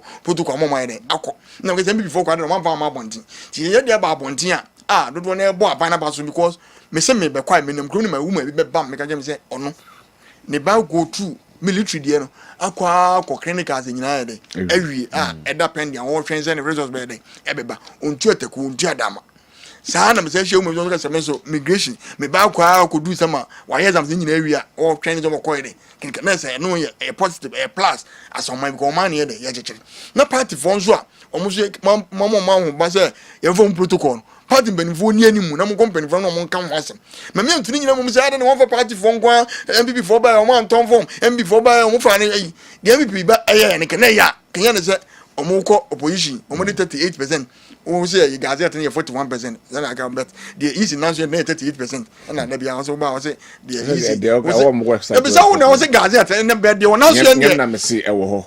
Okay, and that website near 41%. The easy now near 38%. And when Pinsu 87. So making us 87. I know me 88. I call Baba Jama Kurunda was I quite the Yasaja count. And the woman the MPP and any papa. And let's allow honorable Mutakamu Barak. No one in the Juma. Na party so protocol. Session yes party is here pen ye nen kan wasam ne fa go for the na de o mani na benefit so obi an dey and benefit na on said the make an say e see etimi cycle on say and say ye nyina e push ye on say ye nyina ye ko security e see etimi ne enkola no I think it on the educational level no ye etimi enye ne say the ono skill e prepare we into be ban woni ba bia we dey o dey fa woni so mo feeling for military there no ba ku bi dia me na poetry nyina wo me yema no poetry na so no ko betima ko he asoja fo nko so ana de then they mean to me because ba ku just be here now so headman be more farms so o ye no say ope certificate ade attach na register ni bi say so no be gana so betima hwe nko so nti ni nyina ye nchekire say de be ya de be nyina go bo dompua say ye nyina ye pe o say omoko screening ni kura o ye na ekosi ni go na bia me ka me fo baba akokoma say ni set nyina ayra oko yenko from so na setting nyina ira e kire ya na de gya ya fe de e will be odumfo bi de buy ade na de ebre no se de be ya ye nyina ye nkese oni we ko so ja we ni ye nyina ya pia ho yo akogu nti ye skini nyama ni na kan ye be bre den e kire asoman se ye maburu no dodo na ani adwuma den eye de se ye hu kwan a ye de be fa so e be ya amana de ayi me say most of our grassroots members come up but to dan so a ye say we two craft no to mo no so de f unim say me colleague bia ye win election no charge was secondary school was one charge bi and ya deleting dim arenti was say okoye MC or apply na nyina na MC ne amfa ma no sisi ano woni party ben for bi ono mo issue because or per adwuma force adaya or resign or no ka che ngo for na ban ba one charge bi beke odi some me so chiramade me science me chire yeah eno am de me kola na be na science mass quiz mega trials on my mom was live me chiramade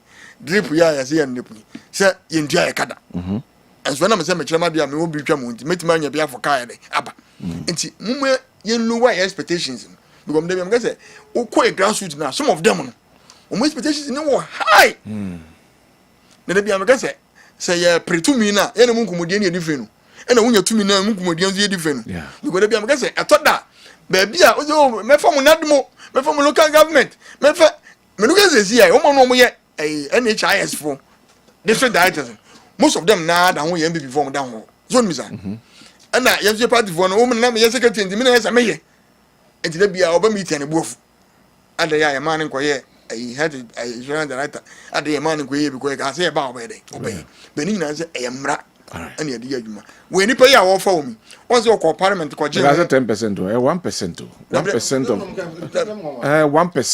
1% of omo apply 500,000 apply never 5,000 me ya simple say ko na o say wo fa ni pa 100 bia e mu ba ko na obetima form so da megana ni pa 100 bia gina wa so mo ye ina ni pa 1,000 bia mu ba ko ni pa 1,000 ni mu ba ko ina nyazam gitu nyazam kuma and they are very very competitive now you know what your expectations party followers so the megana ni hu say oman ya you say bia is a party for nko o yo say before the party for nko so the ekwan na ya papa komo da hote abem nti e besere ye nyina nkoprete with the interior minister because the mran were there or the ones who koje financial clearance or parliament ni yin atan wetini ere afa senke ka wono ngwa nko baka zengo fa obi bia ere akogu beto bia ene enti nko na ebezu mfu mani hwe ba bi foforo na bi fa say ejuma na working that's what people are asking say ejuma no wo ho a ye ka say ye ejuma wura project na be kwa me training ni 50 okay me na me ye coordinator okay district ye training ni 50 ni 50 na mba na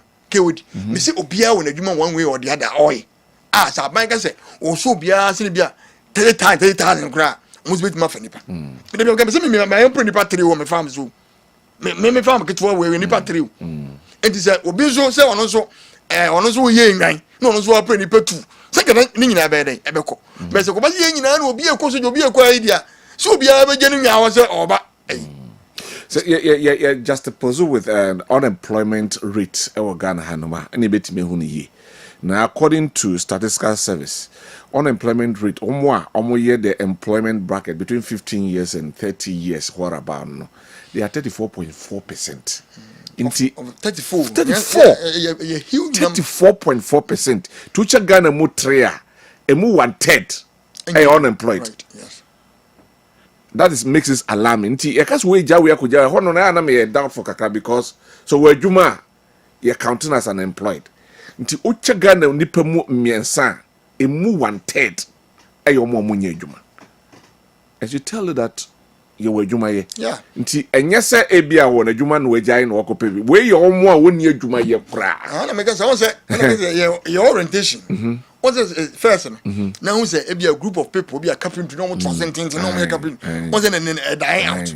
Ebia onesi ankwada mpedwuma su ha bi zo we school no but won say adwuma wura project nso ye de ayi apprenticeship national apprenticeship boy nso wo and what has become of it and I say me man nya mie no men creature ne hye mu kena ne tu ho na mo say adna ye ne deliberately ye de nkola ne bi ye de ekọ akọ me go ne bi am say omo twro SSC ni wi na hwe omo so na hwe the rate a dudu ebi obi wa fail na dwane dey so 3 years mi wan go metimi asu adwuma kwa na nka wasan asha pen ho no atwotwo ene me bebe no what wasa so that make us me call den as vitamin na me hu student bi and I'm say na wo he dey one was o ye makwan a me be shia spraying na o ba to paint ni na me say onu so o oba bo so say ma na oba na me say na hwan ne was oni ma me ne papa na sisa ade a ye ma kwan bia o mesu so the maintenance enti o be wie no won nsa no adwuma ye dada enti je ko ba say SSC ni kura wo twa na onye obi nto ano so a obetimi I was in return when you be Antoine, so wait, my Anya de Ajuma. But they say, Nina, I drink free. Nina, make police, make Koi, the Nina house round. What's the first now? You to know, near one grass here. Who said, don't want to talk that crown, who come in, but don't fool. We are almost signing. What's the Nina every moon? And you have been in I say, oh, some become immigration, but my area, but who else will say, who come against you, grab out with me. But when you are on what you made it. It's me last. Mimi seniors o mu mikro mboni ban na zia patraya no modo patra na wodo no wasini fie wato na bobo ya wone ne rene maye de etikam ye wo mo nso do mu hye kokomu a kokonu aye de waye o melebre ya waye portrait ayo hem body fam waya hwenkofo de ya no oguso waye de o na dwuma waye no de hwe ne manyina school inti man me nyina adwen ko ye say oh say man ko police man ko soje man yesi me gena ye nyina ya ko ahwa na be trade. All right. But the name mechanism, a true that you go for much chimford near ya. Almost reapply. All right. My Dr. Hona Ntie. Do. Boss. Yeah, so mo. Na do waji pa o. Na ko se on pe bi mro na. We wa ma adwuma. Na teacher for ya o teacher for bi san so apply for police. Ah, okay. So teacher for ko ya adwuma ntu o mo kan ntu bi betu ya de ka. Teacher ni a offer na adwuma. Almost how many months? So the be akwa or send o message 14 months. 14 months. Yes, almost had them rebi crab so be kase be san you go di. Also school hours and that's men kasa. It's school hours. Now so kwa kwa. It's just an option. And this way dangerous. Well, I say Teacher ni a yentu ya wo Well, Ghana Education Service for you this for. Say Ghana Education Service. I'm not going to be about. Yes, teacher ni a yentu ya wo no. So po musu ko gina ba bi so kasa. Ye be yodi. Na ndipa mu grase untu ya na kentu ayi ni dada. It sanko funu nyina be ko so mo kope police ni bia because police dey ja. Yentu ya na kakra no na nam kwa ho bitimi chara de. Ntianyo obeko hobi. On more serious note, aban we started bedru sambre no. What support Ghanaians papa. On the hill, ade ba kwa na ye betena ha kan ban mi be kan say Jata be nam wiemo so no be nam wiemo fidi o 24-hour economy kaso be provide security ama obi bia enti ehyenko fo adwene mu say 24-hour economy no job 331 133 133 na well o can say no makako tino mu say hade ne badia ye be hia more security for enti maami oton wa chi police ni be gina ne nchen petrol station be a police for about 12 okolansa so car police need to front and Omki Jehovah Witness book Musa and Samusa Kikan is in a tongue of food. It is security what dear. One for crying you be about 3 million. 3 million.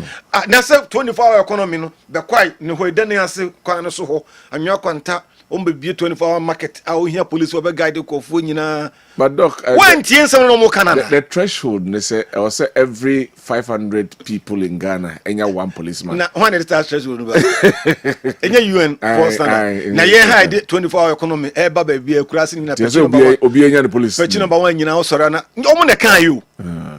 That is what they said. Omano na you omoka. They talk too much. Omoka sa do.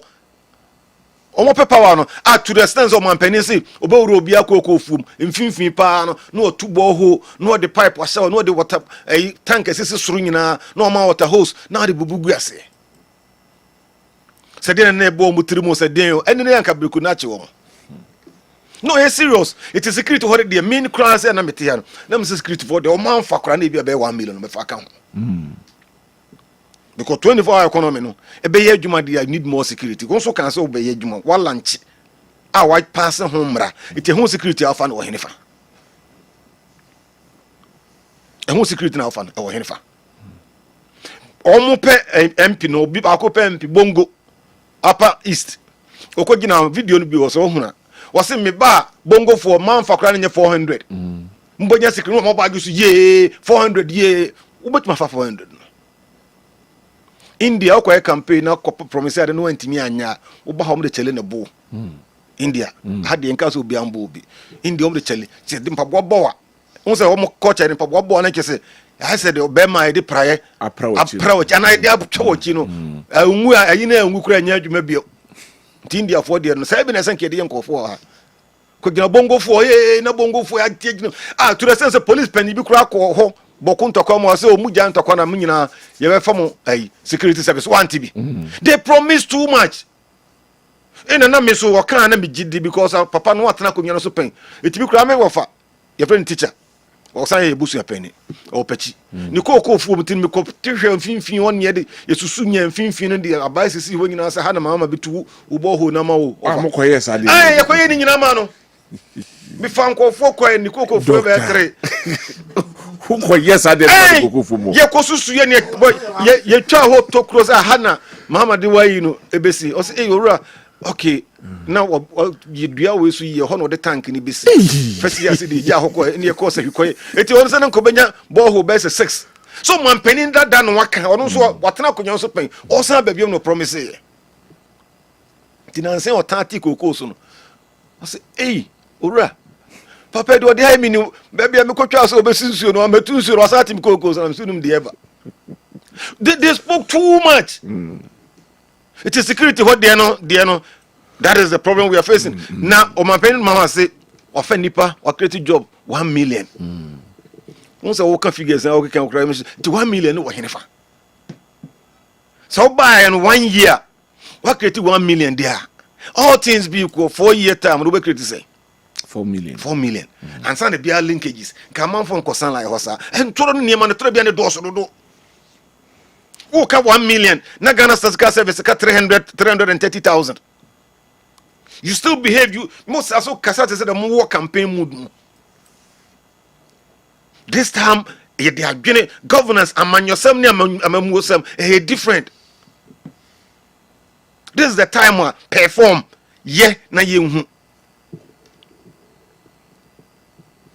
no be offer say can say MPP time Anton forms Kelly omo bi meeting omo ye bia ni ho a omo Anton forms anya recruitment amomu ntro isa ye bia ni ho Anton forms anya recruitment method no mo de ye no me ba ha mre be kan say method omo approve omo upgrade ni kakra yeah mo ba ha the same tete method no na mo san so use mo kura de mo so the AI na set questions akran kwatra computer no ho a mo si AI mo nti AI na nti no ye nyi ba bia ne di AI no ko wura se wo kwatra computer no si ya ne so bi shadow e be fa chire say AI na peke so bi chire na do akoto pending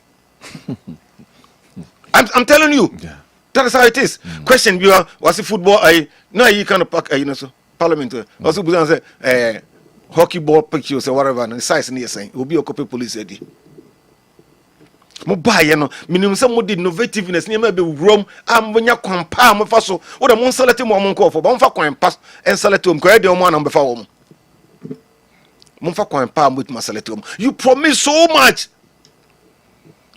interior minister and then penny vote now titi go course idea none of so the nipa ye hwe your height ye hwe abasa ye hwe wanamtu wo di titi approach and never be current crime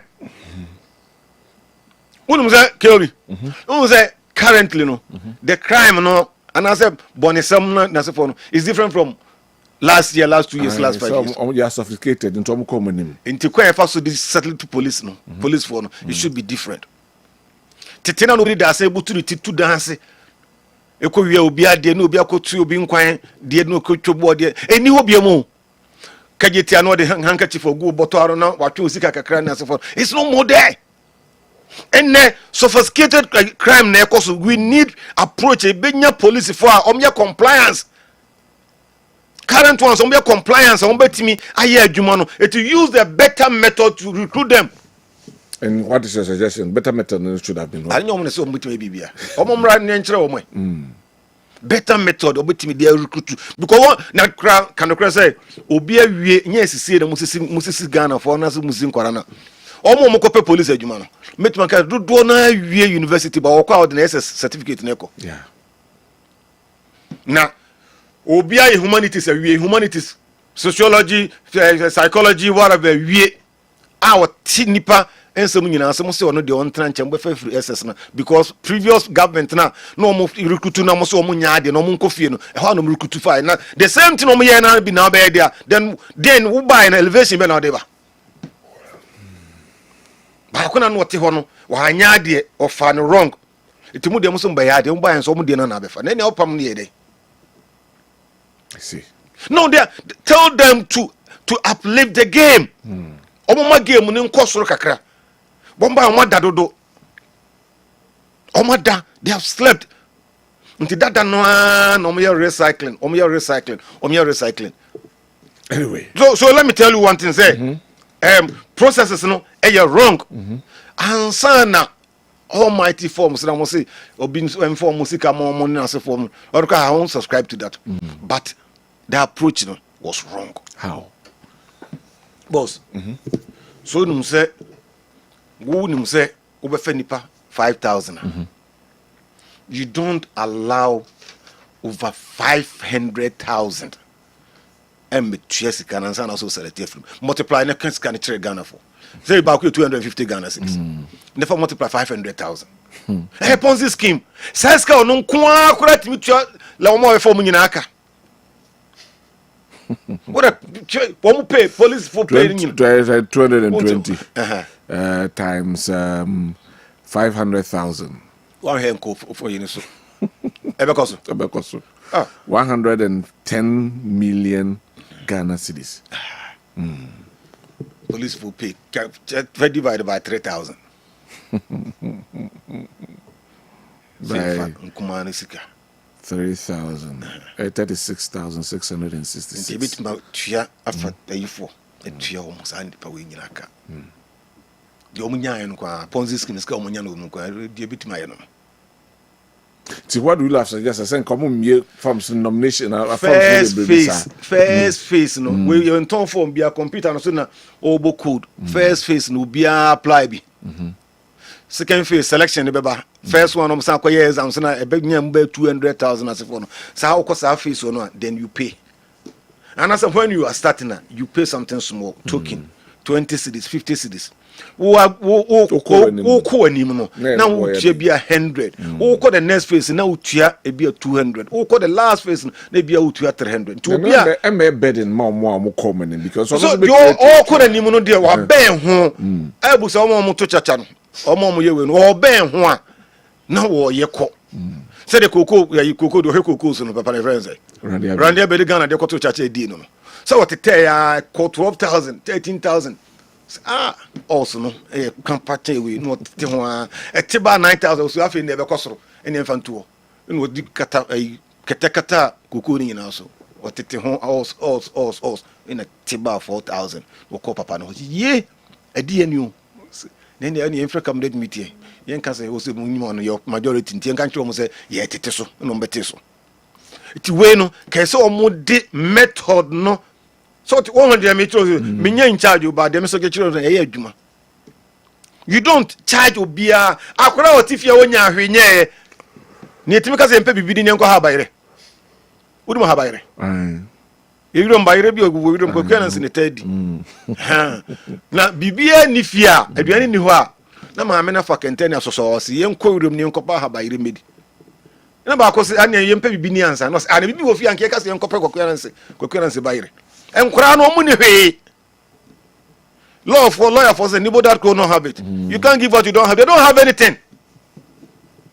They don't have anything. Once so mo kopa busi na enkura ma ba wana sefo nam ebu omu kopa 250 to 220 man me man so na mu kopa we nyina de ye mo kura mo ni mo ma for mo wi because mo minister na be gina ka say me fa example no kura was wrong say me fa polling station MPP NDC polling station for nko akra omye 101,000 onu kra se mu kota se omo baba ya more than 25,000 e be dey tima select omo ka unye anu nye no wo tiri mu a ka mfo no nye example se nye MDC for polling station for no na ofa omo nkamfo no nye example enti we nyina no e bogus o mo mo ne na mu bre na sefo nyina e bogus mo nkan kire o mo se mo mfa o mo na mo gye o mo sika de akwaya de na mo gye o mo sika agu I see mo gye 220 Ghana cedis 250 Ghana cedis de ya kra ne se obi wo kokotro ono ne constituency na yeso o faka ba kumase e betena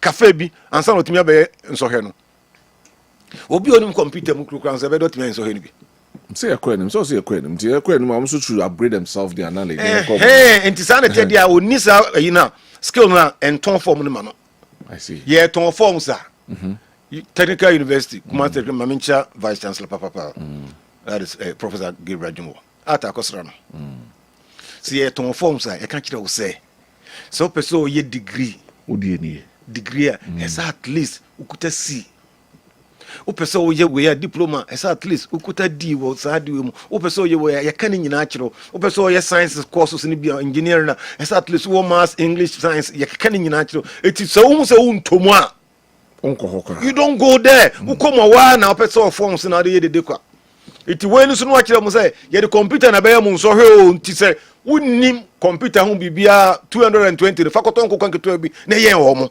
So does it mean some more culture so no name some of the computer? Oh, why nim? Why na ka kire no? E fa de ka kire. Why na busa no so ka kire wo mo. Itika 220 no, eto nko kon keto no, e bi 12 cedis. You know, by me wa, I keto pa no. You know, answer one. 12 cedis. Itika 220 no. Ka won fa mu 120 ento 10. No fa de aka na nto aduane. Na nkonfa mo aduane san na kububu nkan kese amamwa no edino nkomo ya kese. You get my point? Yeah. It was more than how much you musika no. Me and my friends say a Ponzi scheme. So Ponzi scheme what you say. The program be has say or have you know. Robbing Peter to pay Paul. Yeah, we don't find Paul Krakow. Robbing Peter to pay himself. Anyway. I decided to open you. Jomoba azan be juicy kedi di omba gini sese ya. Na de me ya na sese an nipa kro mo hu mbobo. Mo nkwara mo ye choboi. Sapro size mo an mo sa ijo mo sika na sese de abedo mo so. Na nkiro ama wo ba na nkwa create 1 million jobs na aka na ka nko ofo no komu ni wachi sese. Me offer say o now. Opon school ba o ye o si kwan so say me o me you know e ma yo o beba mu nya botre me kan kire Isaka so me ko ya sorry aba nya chese no thank you very much. Enya time enremu ewo audit den but at least a bit kakra mama be 3 minutes bi egabi na yenhwe the finance minister refer some infractions of about 8.1 billion Ghana cedis say Attorney General ensign him because enema bi ni skabia friends say contract na de bia e was nkomutua no e ho nsem bebre ehwe about 68 billion no name 8.1 billion there. Yes, 8.1 billion there. Yenhu baby ana ye dia shekranti mu akonta enye you Ghana at this moment, at this level. She to me emma say koswa yenka say auditors no na mo modern and now say administratively any week. Kewed subai an entity ya see a day home famous o man. Obi aba se friend nana obi aba se friend iskani enti eniema esuro nyamesuro nhoma na woni pemu ana nipa de adwuma ensiye enkanko no kuradie ana ade eniema no ni nyina yira onse okanyo na we see 2024 we dey obeka because election year we dey ya kan bo boss wa be 2028 no ye be ja ko ebiem no enti edru election year na spirit bia be wura parties the moon, eh? And your parties in Unguamu, and your technocrats, okay, politicians, and the Pecubi Kuranza, Omono is a connection, my voice, and the Omobi Devin Yodium, Ufahasia, Obesia, Ufos, not as a year from glutoniously. Yes, a sound manager, Padiani, Mabasa. Me, what do you hear, Mecca? Never, I will go a brony mogra. I am for supply. When is this time now? So, some million was a can do.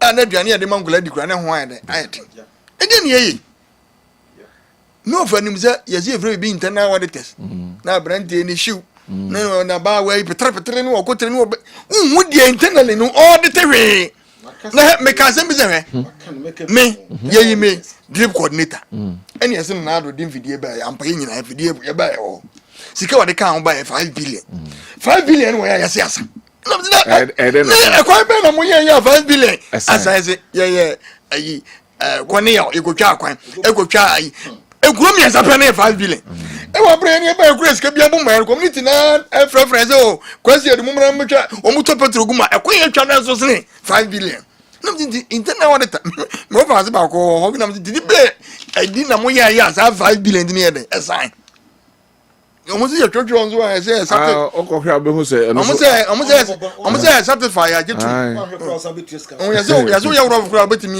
e de ne ye enti me dia me na bia me ka se o ze mo vacancy bi me na bia me ka me se galam se o mo ye mi ntimi nyebi because of conscious me me nature na mo wada na agogumu nsa na wo sen no be dai yesi ahum ni aham ni ahum ahomacham ni nua ni yi wo tutugu ndi be dai wasa ntimi nye se krono pa ke wodi me se ntimi mo krono je obezi ka mafa ntimi ka na me yeso service convener of the municipal assembly me si wo mo se akwa na aba satam no assembly timi ma me check na ma ba NIBia baba yi disable for zika na me dia me bag ya da bia na bumachi na me di moto afa ayi wo sa akozi be kwa na me kwa na ye chiska na ye wi am se ye dia social welfare panyin ne o mo odro wa bi o ye diska ni shima no lo ko ni wi a na me magic ni come vie the next day ni ye ba ni ya za ko bi ni ya za abu achiri ye wi a mo se bia ma bi o mo de ye de kwa account se bi mba ni e kwaje a mo se ba ko ni de kwa first ni e kwa account no ye ntimi na mo se me dia alechi am program wan ji o me kwa kan fe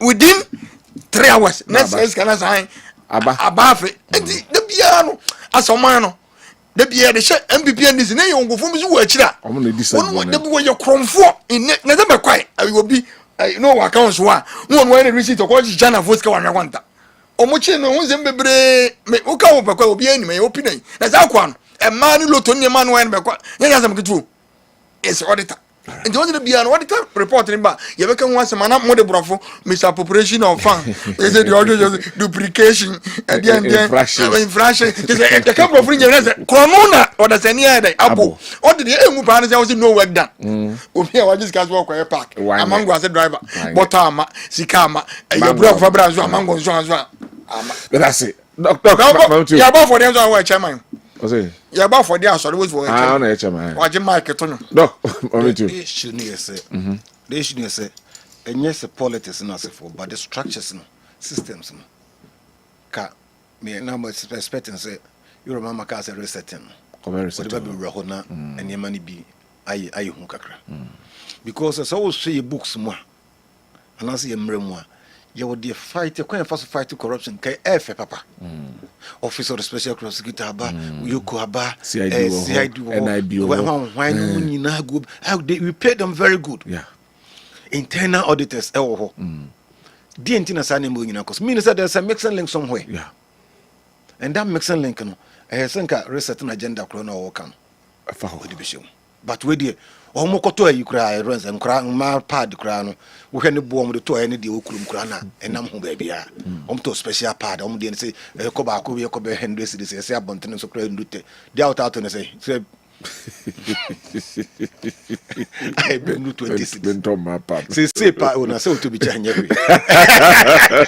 we say a ubusa papa yo ti ho say boss nkoko nketinketi mo ko so mu say so mu wie pa to mbo ase hwe nkoko a yero mama onim no e mobo nkoko a nkoko ma o maka so mo ton de mankofo o mo acha mankofo no na akohwe sika o mbegea na MPP time kra no enua o mo si nnua nko a se ho 1 million nua se na nnua na se na ka kuma nyina da ne forest ye mo be de ma obi na nnua obe kire nnua wa nurse ni nyina de aba pardon de nko hwe hunu dua ba kokora enu omu dua ni nyina no ke obi dudu osa na hunu but obo seedlings and multiply aye ni nyina kama je huska so we create the avenue for them too much politicians no so you say everything be om do ho baji ti bibia so de be so om ye de be ma om the technocrats na se for no binum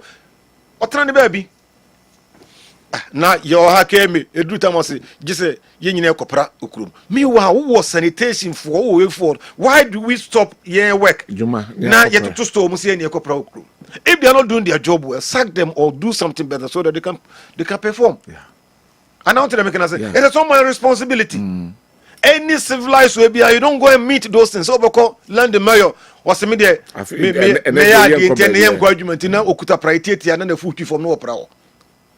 We don't do those things.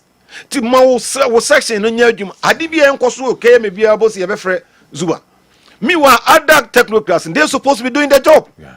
But what do one just say, when I would didn't Bibia, yet the best. Or no, they criticize corruption, Bibina, Ecosan. Because maybe say, me sign and me, na politician Caribbean, only be bored in me, Mumidi. Mini be bored in you. It's no, your mamma say, obey a certain agenda. Onye me o here say free the brother o elupro koto e bi kro mbu no oh Jack e bi amrofo nya bi kro mbu ne brother no o hwe mo timo de ko nyina na o check say o to ne hene ma me nko busa o mo so o mo mbu a o ma nto so because na say elupro kito bi so be ka ho bounty yes, security for na elupro I saw no manya helicopter choppers too anambra yes we buy na no di akiri bi ko mo de to so I no credit can buy say bi o de prapra ko minimum o say ne be go say o chire I no di can buy answer no prapra ko Ghana edo ampo Ghana edo o to elupro na wa ko be prapra ko answer na ono mu na original na aba. But you on more serious note, we have to take a second look at that. More those are Auditor General want me in a Jumana. On Jan communication minister. On your communication because the Kasane yard also done the action. All right. Obi a ohemwa odi for woman answer no hu women.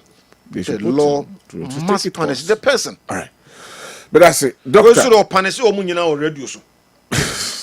Dr. Solomon Kwati Fuku, thank you very much. Gabi, thank you very much. My time is up. Yes, sorry. I'm a Sergio Lokane, the rest of the sports club. I'm a Twasana, I'm more the Agudi Unsem, Eddie Abrain, and they are no pay. Ma Yanko, Doc now, Kabia.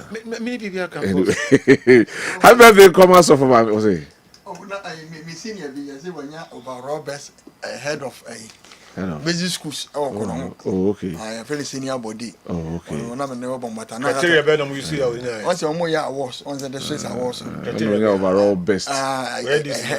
There be no good on this way. Remember, now, 2018, me jibu acquire mammy frame. All right. Me quite my baba called were trying about it, tinning in an album. I frame area to me the best citation, best SHS teacher in Bequadi and the many better papa.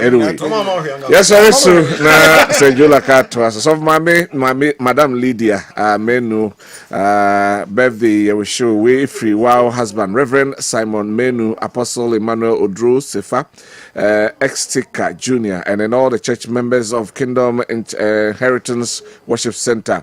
Happy birthday, call our lovely daughter Golden Foriwa Amankwa of Spotlight Academy in Tonso, Abuaso. 3 years in Wingan, and they're wishing you a day filled with happiness and a year filled with joy.